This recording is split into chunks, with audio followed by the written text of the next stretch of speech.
দেখি। হরে কৃষ্ণ। মোবাইল আমরা অনেকেই দেখি এবং মোবাইলের রিলস ভিডিওগুলো আমাদের খুব পছন্দ। এই রিলস ভিডিওগুলোতে দেখবেন একটা দেখলে আরেকটা দেখতে ইচ্ছা করে, আরেকটা দেখলে আরেকটা দেখতে ইচ্ছা করে। এভাবে আমরা 2 মিনিটের জন্য মোবাইল নিয়ে 1 ঘন্টা পার করে দিই, কিন্তু আমাদের মন ভরে না, আরো দেখতে ইচ্ছা করে, আরো দেখতে ইচ্ছা করে। এই রিলস ভিডিওগুলোতে এমন কিছু কন্টেন্ট দেওয়া হয় যেগুলো আপনাদেরকে দেখতে বাধ্য করে, একটার পর একটা যেন আপনারা ক্লিক করেন, তাতে আপনাদেরকে বাধ্য করে। আর এগুলোর ফলে কি হচ্ছে বলুন তো, প্রত্যেকটা ভিডিও যে আপনারা দেখছেন তা কি দেখা মাত্র আপনারা দেখছেন, পরেরটা চলে যাচ্ছেন, ভুলে যাচ্ছেন? না, এরকম না। হয়তোবা সাময়িকভাবে আপনার মনে হতে পারে যে এগুলো তো এমনি, কিছুই হবে না দেখলে, কিন্তু এগুলোর প্রভাব আমাদের ব্রেনের উপরে পড়ে। যখন আপনি কোনো একটা ভিডিও দেখছেন, সেটা হতে পারে 2 মিনিটের জন্যই আপনি দেখলেন, কি হচ্ছে সেই ভিডিওর প্রভাবটা আপনাদের মাথায় থাকছে এবং পরবর্তী আপনার যে কার্যক্রমগুলো, সেই চিন্তা ভাবনাগুলো, তার মধ্যে এই রিলস ভিডিওগুলোর প্রভাব পড়ছে।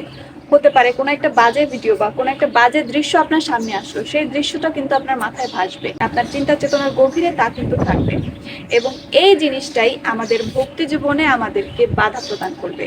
চলো, জয় পতাকা স্বামী মহারাজকে প্রভুপাদ বলেছিল যে তোমার লাইফের প্রত্যেকটা মুহূর্ত মূল্যবান, আমরা খুব অল্প টাইমের জন্য পৃথিবীতে এসেছি, তো এর প্রত্যেকটা মুহূর্তকে কাজে লাগাও, অধিক থেকে অধিক হারে হরে কৃষ্ণ মহামন্ত্র জপ করো।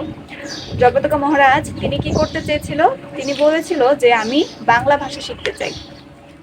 তো প্রভুপাদ বলেছিল ঠিক আছে, বাংলা ভাষা তুমি যদি কোনো কাজে লাগাতে পারো, বাংলা ভাষায় অনেক গ্রন্থ আছে, তুমি যদি সেই গ্রন্থ অধ্যয়নের জন্য সময় পাও, তবে তুমি বাংলা ভাষা শেখো। পাণ্ডিত্য অর্জন করার জন্য বাংলা ভাষা শেখার কোনো প্রয়োজনীয়তা নেই, কারণ পাশ্চাত্যে বাংলা ভাষার তেমন কোনো ব্যবহার নেই। তো প্রভুপাদ কি বলছে, যে আমাদের জীবনে যেটা প্রয়োজন, ভক্তি জীবনে অগ্রসর হওয়ার জন্য যেটা গুরুত্ব রাখে আমাদেরকে, সেই কাজটুকুই করতে হবে। এই রিলস ভিডিও দেখে যদি আপনার ভক্তি জীবনে কোনো কাজেই না লাগে, তবে সেই রিলস ভিডিও দেখার দরকার নেই। যদি আপনার ভক্তি জীবনে সেটা কাজে লাগে, তবে আমি আপনাকে অনুরোধ করব সেটা দেখুন, সেটা করুন। আর যেহেতু এই লাইফটা খুব শর্ট, তাই এটাকে বৃথা কাজে হেলায় হারাবেন না।